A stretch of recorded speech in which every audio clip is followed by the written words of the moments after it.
नमस्कार, good news today देख रहे हैं आप। मैं हूं आपके साथ वैभव राज शुक्ला। हम बात करेंगे आस्था के महाकुंभ की, जिसके समापन में अब कुछ ही दिन शेष रह गए हैं, लेकिन भक्ति अपार भीड़ देखने को मिल रही है। महाकुंभ के स्नान में 3 दिन बाकी हैं और आज महाकुंभ के नाम एक और नया रिकॉर्ड बन गया। 42 दिनों में अब तक 62 करोड़ से ज्यादा श्रद्धालुओं ने संगम में पवित्र डुबकी लगाई है। फिलहाल महाकुंभ के समापन में 3 दिन अभी शेष हैं और उससे पहले ही स्नान करने वाले श्रद्धालुओं का आंकड़ा 62 करोड़ के पार हो गया है।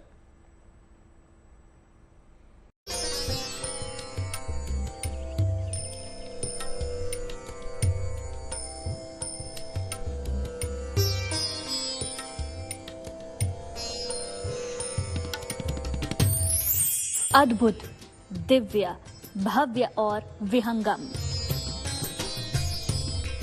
प्रयागराज में संगम तट पर 13 जनवरी से जो मेला सजा, तो उसकी चमक अब तक बढ़ती ही जा रही है। भक्तों की अपार भीड़, उनका उत्साह और जोश ये बता रहा है कि आस्था, आध्यात्म और सनातन संस्कृति का ये समागम नए रिकॉर्ड बना रहा है।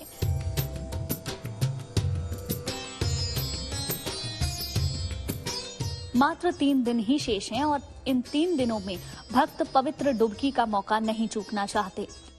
संगम में डुबकी का सौभाग्य मिला है तो लोग खिंचे चले आ रहे हैं।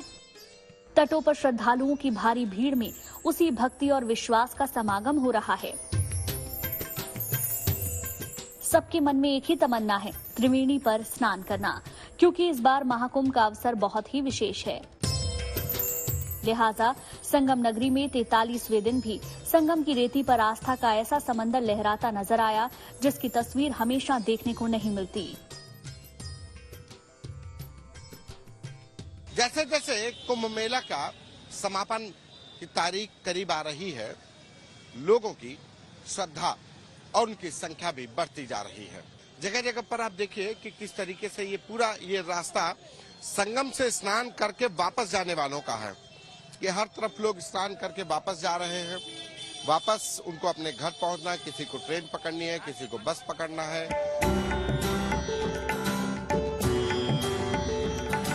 महाकुंभ में स्नान करने वालों का आंकड़ा करीब 1 करोड़ पहुंच चुका है। इसके साथ ही यहां आने और पवित्र डुबकी लगाने वालों की संख्या 61 करोड़ के पार पहुंच चुकी है।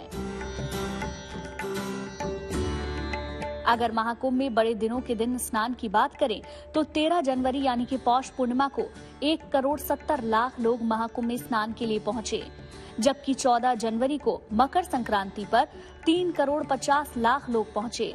वहीं 29 जनवरी को मौनी अमावस्या पर 7 करोड़ 64 लाख लोग स्नान करने के लिए आए, तो 3 फरवरी को वसंत पंचमी पर संगम में डुबकी लगाने वालों का आंकड़ा 2 करोड़ 57 लाख रहा। इसी तरह से 12 फरवरी को माघी पूर्णिमा पर 2 करोड़ लोगों ने स्नान किया। पिछले 5 दिनों के आंकड़े देखें तो साफ है कि देश के कोने कोने से लोग महाकुंभ में डुबकी लगाने चले आ रहे हैं। बीते 5 दिनों में रोजाना श्रद्धालुओं का आंकड़ा 1 करोड़ को पार कर चुका है। जानकारी के मुताबिक 18 फरवरी को 1 करोड़ 26 लाख लोगों ने स्नान किया। वहीं 19 फरवरी को 1 करोड़ 20 लाख श्रद्धालु महाकुंभ पहुंचे। 20 फरवरी को वही हाल रहा। 21 फरवरी को डुबकी लगाने वाले श्रद्धालुओं का आंकड़ा 1 करोड़ 28 लाख तक पहुंचा। 22 फरवरी को 1 करोड़ 43 लाख लोगों ने डुबकी लगाई। वहीं आज सुबह से अब तक करीब 1 करोड़ श्रद्धालु संगम में डुबकी लगा चुके हैं।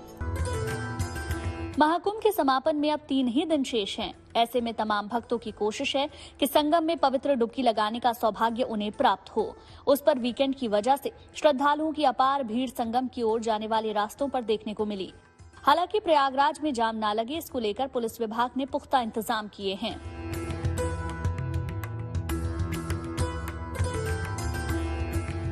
महाकुंभ के समापन में मात्र 3 दिन शेष हैं और इन 3 दिनों में तमाम भक्त आस्था की पवित्र डुबकी का मौका नहीं चूकना चाहते।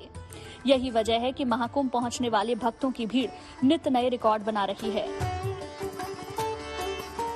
प्रयागराज से संतोष शर्मा के साथ गुड न्यूज टुडे। देखिए, एक तरफ महाकुंभ में समापन से पहले भक्तों की भीड़ उमड़ रही है, तो बाबा भोले की नगरी यानी वाराणसी में भी श्रद्धालुओं की टोलियां पहुंच रही हैं। एक तरफ काशी में महाशिवरात्रि की तैयारियां जोर शोर से चल रही हैं, तो दूसरी तरफ महाकुंभ से स्नान के बाद भक्त काशी विश्वनाथ के दर्शन करने के लिए पहुंच रहे हैं। इसके लिए खास इंतजाम किए गए हैं। माना यह जा रहा है कि महाकुंभ की इस महाशिवरात्रि में श्रद्धालु रिकॉर्ड तोड़ सकते हैं। लिहाजा मंदिर प्रशासन ने वीआईपी पास तक निरस्त कर दिए हैं। साथ ही साथ बुजुर्गों और दिव्यांगों के लिए भी कुछ खास इंतजाम किए हैं कि इस बार महाशिवरात्रि यहाँ बहुत खास होने वाली है।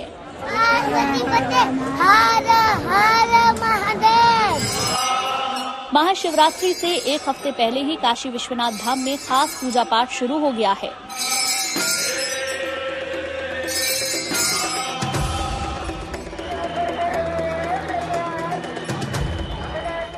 महाशिवरात्रि 26 फरवरी को है, यानी कि मात्र 3 दिन शेष हैं। ऐसे में जो श्रद्धालु महाकुंभ में आस्था की डुबकी लगाने पहुंच रहे हैं, वो महाशिवरात्रि से पहले काशी विश्वनाथ के दर्शन का सौभाग्य छोड़ना नहीं चाहते। ऐसे में प्रशासन ने भी कड़ी तैयारी की है। कुंभ मेला जो है वो अपने अंतिम चरण में है और उसी को लेकर के दर्शनार्थियों की और भी ज्यादा संख्या में यहाँ पे आगमन हो रहा है बनारस में। और महाशिवरात्रि पे जो मंदिर है यहाँ पे काशी विश्वनाथ, उस पे लाखों की संख्या में दर्शनार्थी आएंगे। सभी को लेकर के पुख्ता इंतजाम किए गए हैं और जो स्नान है उसको लेकर के घाटों पे फ्लड कंपनियां पीएसी की और एनडीआरएफ तैनात कर दी गई है और जो काशी विश्वनाथ मंदिर है उसी में सुगम दर्शन के लिए व्यवस्था की गई है। ये तैयारी सिर्फ पुलिस और प्रशासन तक सीमित नहीं है, बल्कि काशी विश्वनाथ मंदिर प्रशासन ने भी भक्तों की सुविधा को ध्यान में रखते हुए विशेष कदम उठाए हैं। श्रद्धालुओं को सुगम दर्शन हो सके, इसकी भी व्यवस्था की गई है। नागा साधुओं का परंपरागत तरीके से विश्वनाथ मंदिर में दर्शन होता रहे, लेकिन इस मौके पर नागा साधु ब्रह्म मुहूर्त में दर्शन कर सकते हैं। हालांकि महाशिवरात्रि के दिन गंगा आरती आम जनों के लिए 26 फरवरी तक बंद है।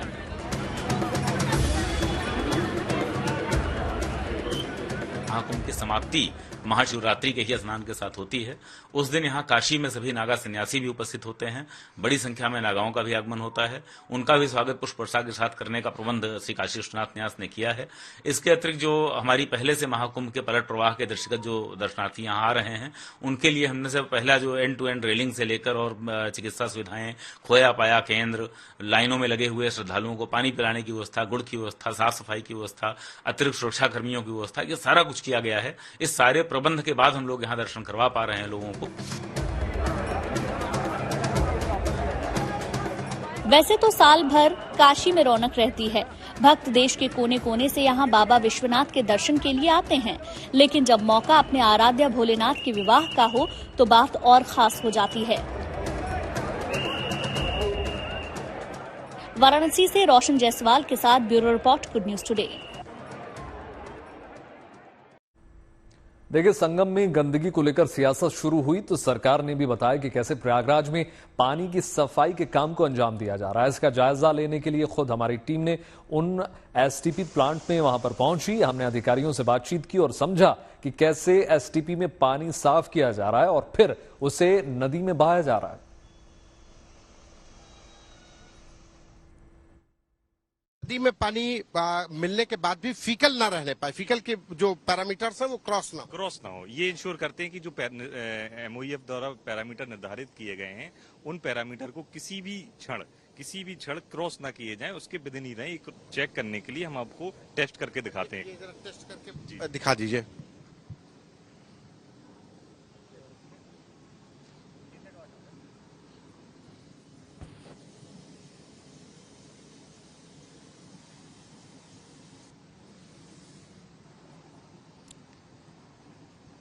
ये अब आपने इसमें क्या मिलाया है? ये जो है क्लोरोटेक्स है, जो क्लोरीन की मात्रा चेक करने के लिए इस्तेमाल करते हैं। क्लोरीन की मात्रा? जी। क्लोरीन आप लोग मिलाते हैं? जी। फीकल के लिए क्लोरीन ही मिलाया जाए। क्लोरीन है, अन्य भी तकनीक है, लेकिन एसटीपी पे हम क्लोरीन का इस्तेमाल करते हैं।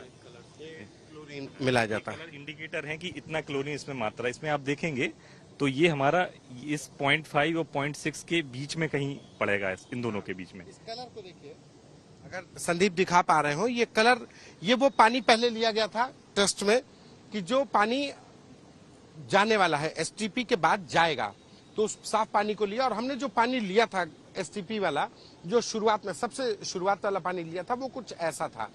ये वो पानी है, ये वो पानी है, ये एसटीपी का जो प्रयागराज के तमाम जो एसटीपीज हैं तमाम इलाकों से, चाहे वो मेला क्षेत्र का, वो ये पानी है। इस पानी को ट्रीट करके तब गंगा यमुना और संगम में छोड़ा जाता है। तो ये पानी तो नंगी आंखों से भी दिख रहा है कि ये गंदा है, बेहद मतलब छूने लायक नहीं है, बीमारी वाला पानी है। लेकिन जब ये यहाँ पर ट्रीट किया जाता है तो कुछ इस तरीके से हो जाता है। ये देखिए दूसरा ये टेस्टिंग में हमने लिया, ये अपनी आंखों के सामने ही हमने करवाया। और उसके बाद जो तीसरा जो पानी लिया वो केमिकल मिलाने के बाद, जिसके लिए कहा गया कि फीकल क्लोरोफॉर्म, वो सबसे ज्यादा था जिस पर सवाल खड़े किए गए। तो जब हम इसको टेस्ट कर रहे हैं तो ये पैरामीटर्स कलर्स पे हैं कि 0.1, 0.2, 0.2 से 0.5 के बीच में होगा तो कुछ ऑरेंज कलर का होगा, और 0.6 से 1 के बीच में होगा तो वायलेट और ब्लू के बीच में होगा। तो ये कुछ 0.6 और 1 के बीच का है। और इसका जो मानक है टू मच क्लोरीन प्रेजेंट, ये बता रहा है कि क्लोरीन ज्यादा है। तो फीकल कोलिफॉर्म को हटाने के लिए क्लोरीन का ही यूज करते हैं। कैसे करते हैं संजय भाई, ये क्या है? ये जो है, जो हमने क्लोरीन जैसे मिलाया, हमने उस पॉइंट पे मिलाया। अब ये इंश्योर करने के लिए यहाँ से और नदी में मिलने के बीच में इसमें फीकल और बढ़ ना जाए, क्योंकि फीकल बढ़ते रहते हैं। तो इंश्योर करने के लिए कुछ मात्रा में क्लोरीन 0.5, 0.6 तक हम इसमें इंश्योर करते हैं और उसको फिर तब छोड़ते हैं पानी को। जी। प्रयागराज में चल रहे कुंभ मेले में गंगा जल का अपनी लैब में परीक्षण करने के बाद चर्चा में आए पद्मश्री डॉक्टर अजय सोनकर का दावा है कि गंगा जल में बैक्टीरियोफेज नाम का वायरस पाया जाता है जो गंगा के पानी को स्वच्छ रखता है। बैक्टीरियोफेज पानी में पाए जाने वाले सभी तरह के बैक्टीरिया को नष्ट कर देता है। संगम की रेती पे चल रहे महाकुंभ में स्नान करने वाले पानी को लेकर कई सवाल खड़े किए गए और सोशल मीडिया पे ये चीजें वायरल की गई कि गंगा अब आचमन के लायक नहीं है और वहां का जो पानी है वो स्नान करने के लायक नहीं है। लेकिन हम जिस शख्स के पास आए हैं वो वैज्ञानिक हैं और गंगा पे के पानी पर शोध किया है, डॉक्टर अजय कुमार सोनकर जी ने। इनसे हम समझेंगे क्या वाकई में जो शोध किया है उसमें क्या जिस तरह से सोशल मीडिया पे वायरल हो रहा है कि गंगा का पानी आचमन के लायक नहीं है, स्नान करने के लायक नहीं है, ये अपने शोध में क्या पाया है। सर, बहुत तरह तरह की बातें रही। कोई कहता है ये ऐसा वायरस है कि लोगों को बीमार कर देगा। आपके हिसाब से आपने शोध किया तो क्या पाया? नहीं, ये जो भी बात की गई है वहाँ पर पानी में बैक्टीरियल ग्रोथ की बात की गई है कि ये जो बैक्टीरियाज हैं वो उसमें बैक्टीरियल कंटामिनेशन है। जो ह्यूमन वेस्ट में या किसी एनिमल के वेस्ट में जो बैक्टीरियाज पाए जाते हैं, कॉलीफॉर्म बैक्टीरिया बोलते हैं उसको, उसका जो है एक सब बैक्टीरिया होता है जो फीकल कॉलीफॉर्म बोलते हैं, उसके बारे में बात की गई है। गंगा के अंदर जो बैक्टीरियोफेज की जो एक्टिविटी होती है, जो सेल्फ क्लीनिंग की जो प्रॉपर्टी है, उसके कारण वो फेज मार दिए जाते हैं। और उसको लाइव मैंने देखा, जैसे कि अब आप ये माइक्रोस्कोप पे देख सकते हैं कि ये जितने भी बैक्टीरियाज हैं ये मारे जा चुके हैं, लाइव कंडीशन में ये बस्ट हो चुके हैं। और देखिए एक पैरामीशियम इसको खा रहा है यहाँ पर। ये जितने भी बैक्टीरिया या तो ये मर गए हैं या मरने वाले हैं, देखिए ये भी मरने की कंडीशन में है और ये लगातार ये पैरामीशियम उसको खा रहा है। इस तरीके से गंगा का पानी अपने आप को स्वयं शुद्ध कर लेता है। आप इसके अंदर देखेंगे तो आपको साफ दिखाई देगा कि किस तरह से ये क्लीनिंग प्रोसेस चल रही है। 60 करोड़ लोगों ने स्नान किया और ऐसा कहा जाता है कि हर आदमी के शरीर में कुछ ना कुछ दिक्कतें होती हैं, प्रॉब्लम है, और गंगा में डुबकी लगाने में वो सारी चीजें पानी में ही रह जाती हैं।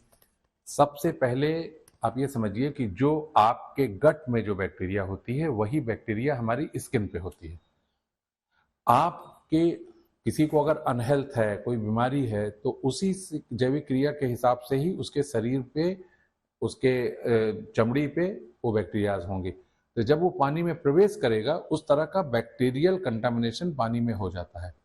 लेकिन we should be thankful to the bacteriophage activity of Ganga river कि वो इस तरह के बैक्टीरियाज को किल कर देती है। 50 करोड़ से ज्यादा लोगों ने स्नान किया, किसी को कुछ नहीं हुआ। आगे भी जितने भी लोग स्नान करेंगे उनको भी कुछ नहीं होगा।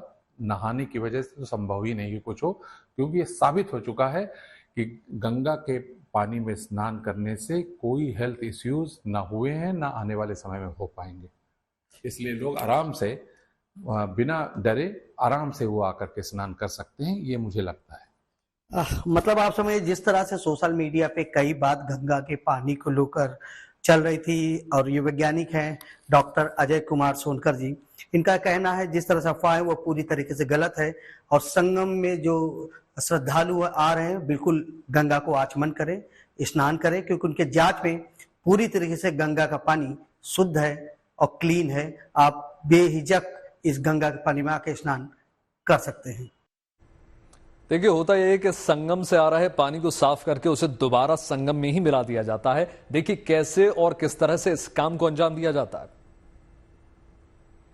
अब हम खड़े हैं उस जगह पर जहां से एसटीपी के पानी को यमुना में मिलाया जाता है, और मेरे पीछे आप देख रहे होंगे ये किला घाट है। ये उसके आप राइट साइड जाएंगे तो संगम की तरफ बढ़ रहा है। ये देखिए यहाँ पर तमाम श्रद्धालु यहीं पर स्नान करने के लिए किला घाट, और आगे आपको नावें चलती हुई दिखाई पड़ रही होंगी, मोटर बोट जो पर्यटक लुत्फ उठा रहे हैं। और जिस एसटीपी से सीवर ट्रीटमेंट प्लांट से हमने शुरुआत की थी इस पूरे रिपोर्ट की, अब ये एंड पॉइंट है। ये आप देखिए ये पानी अब ट्रीटमेंट के बाद मिलाया जा रहा है यमुना में, ये मिलने जा रहा है। अब यहाँ पर पानी कितना शुद्ध है, यहाँ पर फीकल कोलिफॉर्म कितना शुद्ध है, वो भी हम यहाँ पर परखेंगे, क्योंकि यही एक अंतिम जगह है।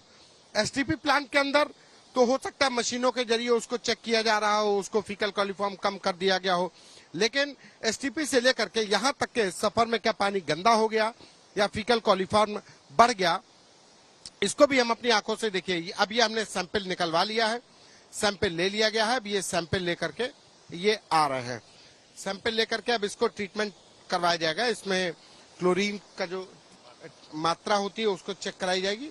अब ये आगे ये टेस्ट हो रहा है। जी जी, जो हमने अभी आपने देखा था एसटीपी के अंदर हमने क्लोरीन की मात्रा चेक की थी, वही चेक ये यहाँ पे जरूरी नहीं होता, एसटीपी के बाहर ही करना होता। क्लोरीन से फीकल कोलिफॉर्म को बिल्कुल बिल्कुल क्लोरीन से ही फीकल कोलिफॉर्म को किल किया जाता है। ये क्लोरोटेक्स है जो क्लोरीन की मात्रा चेक करेगा। जी जी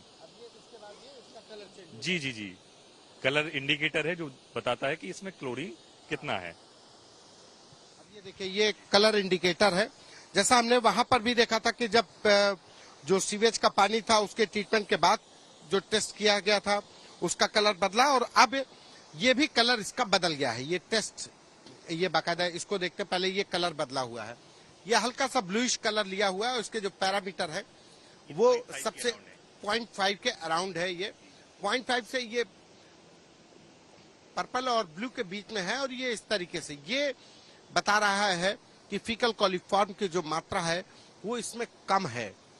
यानी कि जो अंतिम जो जगह है जहां से सीवर ट्रीटमेंट प्लांट का जो पानी को नदी में मिलने दिया जाता है, चाहे वो गंगा हो, यमुना हो या संगम, वो इसी तरीके से आखिरी छोर पर ये नदी के नोज पर बिल्कुल मिला दिया जाता है, और यहाँ से फिर तमाम श्रद्धालु रोजाना इस जल का इस्तेमाल करते हैं स्नान करने में, आचमन करने में।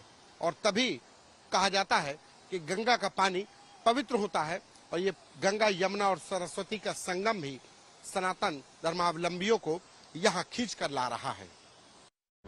खास कार्यक्रम में इतना ही। देश और दुनिया की तमाम पॉजिटिव खबरों के लिए जुड़े रहिए गुड न्यूज टुडे के साथ। नमस्कार।